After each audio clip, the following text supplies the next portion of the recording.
ये देश में, हिंदुस्तान में बैंकों में जो पैसा जमा है उसमें ज्यादा पैसा तो मेरे ख्याल से बुद्धिस्टों का जमा होगा। बौद्ध धर्म के मानने वालों का सबसे ज्यादा पैसा जमा होगा? नहीं। सिखों का फिर जमा होगा? नहीं। मुसलमानों का सबसे ज्यादा पैसा तो मुसलमानों का जमा होगा? नहीं जमा है। तो किसका जमा है भैया सबसे ज्यादा? किसका?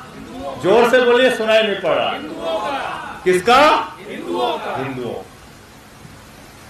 तो सबसे ज्यादा डकैती किसके यहां पड़ रही है? सबसे ज्यादा डकैती किसके यहां पड़ रही है? अब महंगाई पे बात कर लेते हैं। इस देश में सबसे बड़ी आबादी तो मेरे ख्याल से बौद्धों की होगी?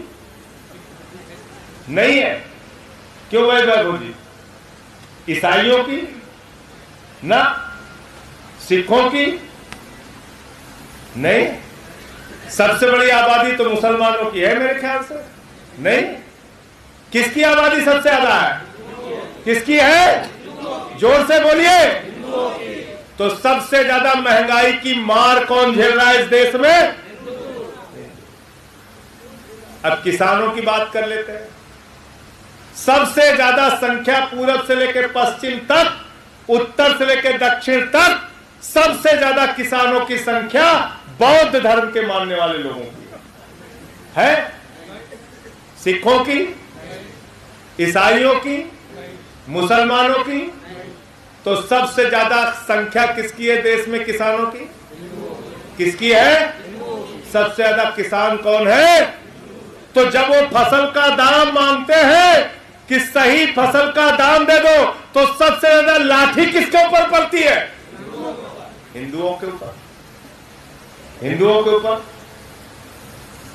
सबसे ज्यादा इस देश के अंदर पढ़ने वाले बच्चे किस समाज से हैं? किस समाज से हैं?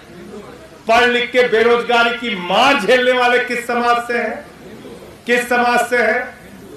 सबसे ज्यादा महंगाई की मार झेलने वाला कौन है?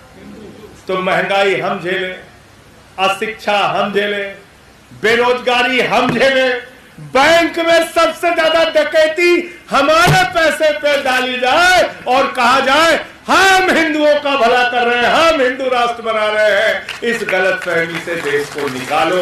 हाथ जोड़ रहा हूं, विनती कर रहा हूं, प्रार्थना कर रहा हूं। सबसे ज्यादा नुकसान आपका हो रहा है।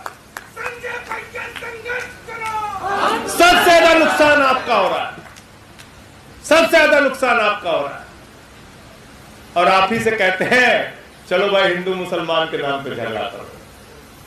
तुम्हारे घर में खाने के लिए नहीं है, चिंता मत करो, बस सड़क पे निकल पड़ो झगड़ा करके। इस राजनीति को हमें खत्म करना है। मणिपुर हो, मेवात हो, हिंदुस्तान के अलग अलग हिस्सों में नफरत की आग जो फैलाने का काम किया जा रहा है, इस आग को बुझाने का काम बुद्धिजीवी करेंगे, हम लोग करेंगे, शिक्षक करेंगे, जो देश को उन्नति के, तरक्की के, विकास के रास्ते पर लेके जाएंगे।